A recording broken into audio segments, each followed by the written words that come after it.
Well, Easter's coming up next week, and a lot of you are probably dyeing Easter eggs. And a fun thing to do when you're dyeing Easter eggs is to use dyes that are made out of natural items. And here we've got several items that are either from the garden or the produce section or your spice shelf that can make great dyes for your Easter eggs. Now, the supplies that you need are, of course, your selection of items. Here I've got red cabbage, got some spinach, have some yellow onion skins, and I've also got some turmeric and some celery seed.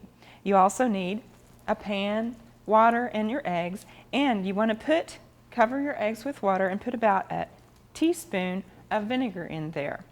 And you're pretty much ready to go. Now, when you put your eggs in, what you want to do is also add whatever you're wanting to color your eggs as. And we're going to use our onion skins, and we're just going to add several of the onion skins, and I'm basically just using this outside layer here, and you can see here how we might get some color from that.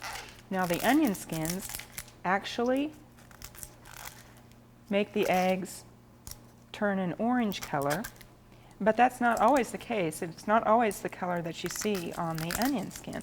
Now, I'm going to let these come to a boil, and then I'll boil them for about 15 minutes, and then I'll want to remove the eggs and stick those in the refrigerator.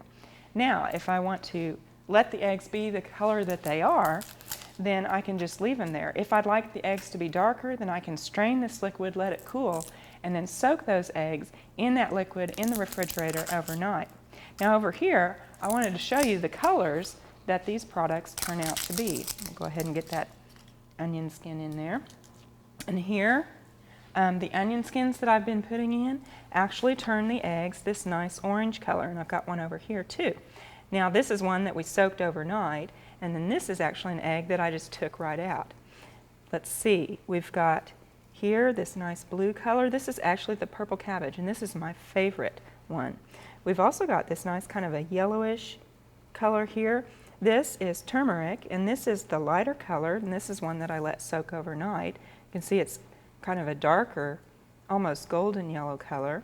I've also got a very nice green color here. This is the celery seed, and then this green is the spinach, and this is one that I took out right away, and then this darker one is one that was in overnight. So these are all the eggs in the different colors that you can get from natural items.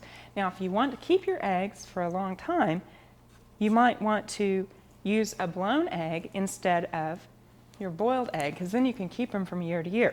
The only problem that I ran into in using the blown eggs is, of course, it's a hollow egg, and so it wants to float on the top. So you'll need to fill it up with your solution so that it will sink, and then you can just let that sit overnight.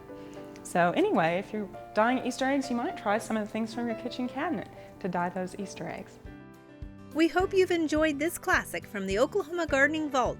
Remember, even though these tips and techniques are timeless, there's always something new to learn in the world of gardening. By subscribing to both Oklahoma Gardening and OK Gardening Classics, you'll have access to a wealth of gardening knowledge, both classic and contemporary.